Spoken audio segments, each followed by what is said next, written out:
السلام كما يكأنكم زخبركم سمعتي كم تلمود نحجون حنت وانا وتشوف حيزلكم متينخو نزل تحوف سردلنا حونا تكي إبرهاني كاب كندا كنا مسكنا نملو مكتتال نايتي مدب ناو كالفكمي سنة مكتتال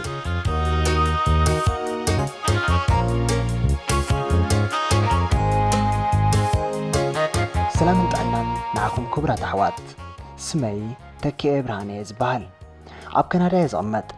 ካብቶም ቀንዲ ናይ ዝመደብ ተኸታተሊ ምዃነይ ክገልጽ ይፈቱ ብዕድመ ንእሽተይ ኣይኮንኩን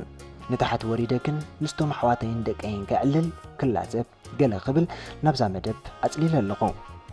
ንስደት ካብ ዝወፅእ ጠቕላላ 21 ዓመት ገይረ ኣለኹ ብንእሽተ ብኣዲስ ኣበባ ኣቢለ መፅእ ዳርጋ መቐለት ዓደይ ኣይፈልጦን እየ ተበልኩ ናይ ኣጋነንኩን ሃገረይ ግን ክፈትዋ ማዓትየ ምክንያቱ ጽላል ሃገር ኣብ ስደት ኮንካ ኢኻ ትፈልጦ ኣብታ ዘላትኒ ግዜ ዕርፍቲ በፂሐ ይመጽእ ኩሉ ነገር ክሪኦ ከለኹ ይሕዝነኒ መንእሰይ ዘየለ ኩሉ መትዓቢቲ ፋሒሉ በቃ ኩሉ ነገር ይዘጽለአካ ቅድም ምስ ሰብና ክንዘናግዕን ሃገርና ክንከይድ ንብህግ ነርና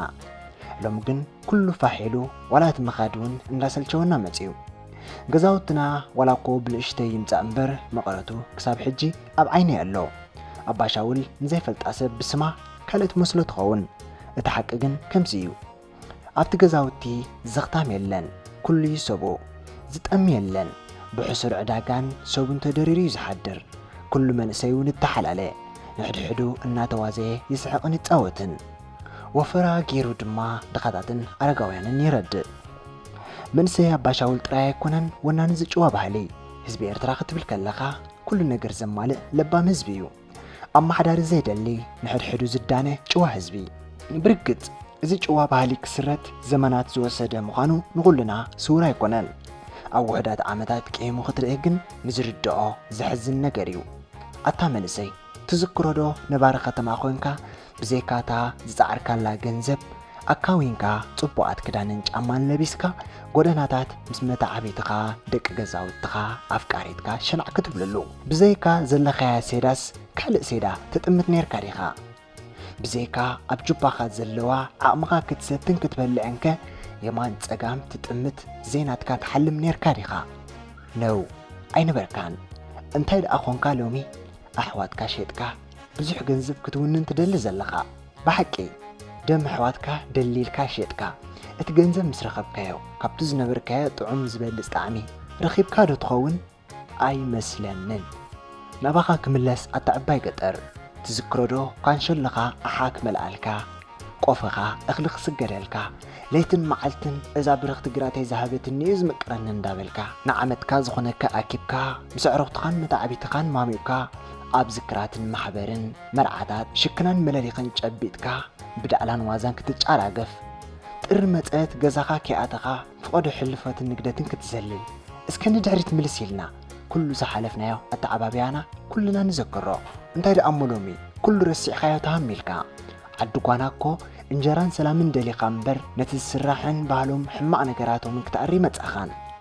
ከም ዝመስለኒ እቲ ኸማን ኣደይ ተታሒዘ ክፈለ ምስ በልካያ ንስኻ ኣይረኣኻያን እምበር ፍቐዶ ቤተ ክርስቲያን ኬዳ ገጽ ክንደይ ሰብሪኣ ስልማታ ቀንጢጣ እኮ ከፊላ ትልካ እንታይ ደኣ ኣብዚ የድሊ ህይወት ኣቲኻ ረሲዕካያ ክሒዝካያ ዶኸ ንሱ እሞ ግደፎ ነታ ብዙሕ ነገር ትጽበየካ ንእስነትካ ኸ ተሓስበላ ዶለኻ ዶስ ጥዑም ዝመሰለካ ህይወት ኣምሊኽካ ጽባሕ ትኾኖ ትኽሕዶ ኣለኻ ንእስነት ዕዳያ ተተጠቂምካላ ግን ጸጋያ ርግምቲ ነፍሲ ዓገብ ከይበልካ ኩሉ ተሓቶን ትማሊእኻላ ግን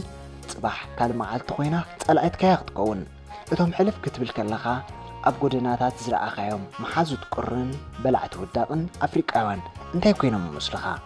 ማዕረ ብዕድሎም ባዕላተውን ብናጽነት ምዕብላት ሃገራት ሸኺዖም ኣላጊሶም እዮም ከምቲ ዝረኣኻዮም ኮይኖም ህይወት ወዲ ሰብ ብዙሕ ነገር ከም ዝሓትት ኣብ ስደት ርኢናዮ ኣለና ትዕቢት ዘምፅኦ ፀገም እውን ኣብ ታሪኽ ብዙሓት ሰባት ኣንቢብናን ሰሚዕናን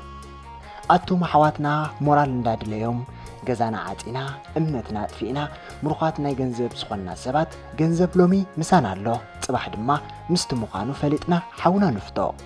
እቲ ዘይስገር ዝመስለና ጸላም ናይ ፈተውትናን ሓውናን ተቐንጢጡ ጽባሕ ረዳእትና ከም ዝኾኑን ኣይንስሓቶ ደጃኹም ከም ቀደምና ንኹን ዝገርመኒ ቀደም እትፈለማ ንስደት ዝወፀናሉ ኣርኪብናሉ ኢና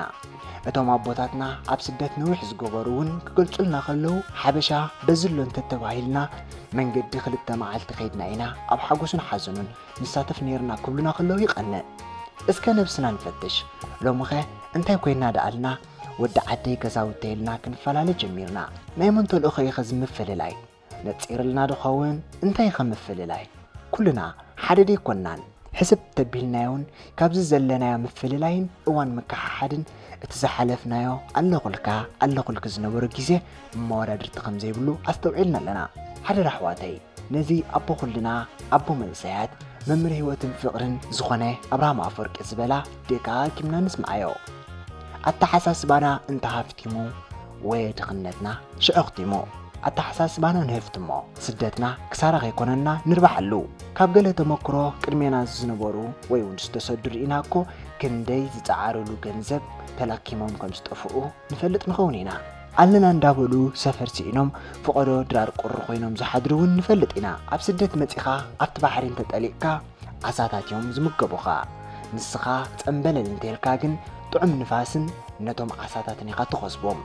ምዕቡል ዓዲ ድማ ብባሕሪ ዝምሰል ኩሉ ከም ድላይካዩ ግን ካይ ልክመካ ደኒንካ ንዕላማኻ እንተፂዕርካ ኣብ ገለ እዋን ድማ ኣዕሪፍካ እንተተዘናጊዕኻ ንነብስኻ ተተኺልካ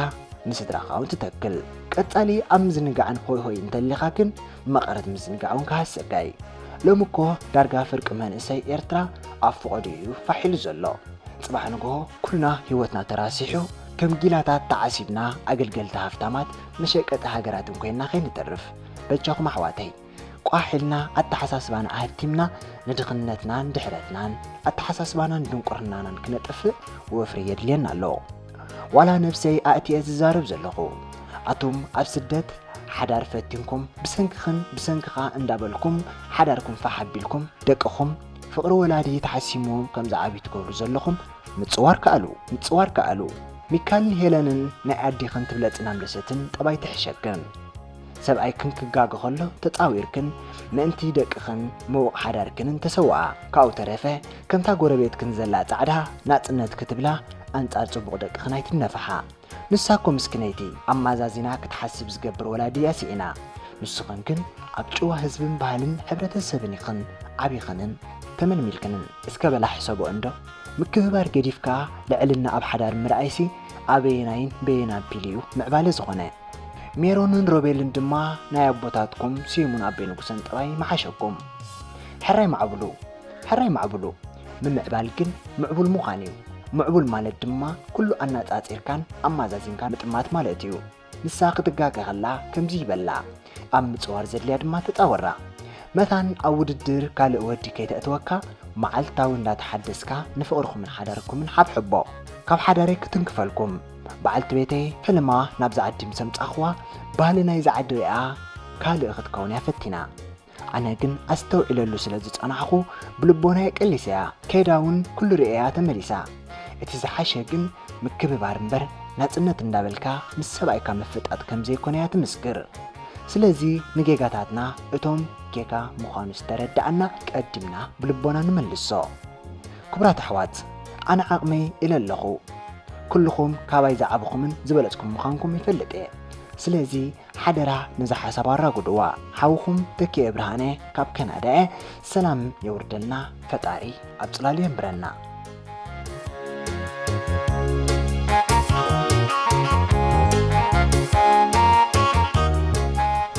ክቡራት ሰማዕቲ ካብዛ ናይ ተኪኤ ጽሕፍቲ ክንደይና ተማሂርና ኣብ ዓራት ምስ ወደቕና ልብስና ንፈትሻ ኣበይ ኣለናውን ደሊና ንርከባ እሞ እቲ ዘለናዮ ጌጋ ኣሪምና ንነፍስና መቕጻዕታ ሂብና ንጹር መንገዲ ሒዛ ክትከይድ ንምከራ ብፍላይ እታ ዓዲ ዓድኻ ዝበላ ኣቦታትናን ኣብ ዓድናን ከም ነውርያ ክትፍለጥ ጸኒሓትና ሕጂ እውን ነውሪ ንግበራ ኩልና ምሽ ንፋቱ ኢና እቶም ድሒርና ዝነበርና ወለዶ ኣብ ሳዋ እቶም ቀዲሞም ዝነበሩ ኣያታትና ድማ ኣብ በረኻታት ሳሕል ኮይና ጸጸር ተዋሒጥና ኢና ኩልና ዝጸናሕናዮ እሞ ኣብ ቅድሜና ነምጻዮ ኣይና ይሕሸና እስከ ብሓንሳብ ኮይና ንምረጽ ምፍልላይ ተልና መፍቶ ጓናያ ክትገብረና ዓደይ ዓድኻ እንተልና ተሓዋዊስና ስለ ዝተዋሰብና أبدأ ون حمق نجارات يعطن تسألنا بينغو نعنا تحشنا في اللياتنا أتبيبنا إدنا أنويحنا نتوسن زلو حقفنا أنصار دخلنتنا ندون قرنا ننتقالسنا مسعاريا ودي إرت عدا بفلاي نحج ولدو نزوم فتوتنا مسيلوم أما انت حساب الإمنتون كينا هيوتنا عدمنان عدلنان كنتعاوتلون كنكسرون زدفافونا زلو من حرف من ريف نبلوم كاباتهم رأسنا زلعل مخانو أين نقرم سمعنا جن لألنتنا نرئيهم شلل من بلوم جن أبتي بلوس مريجانا أو انتو تحساسبانان إمنتنا أب أملاخنا جيرنا نقعز ودحانكم كبر حاونا تكيه بلبي إذا مسكن قالوا أتون كم زعينة صحفات أبزا مدب كتساتفو بخبرية عدن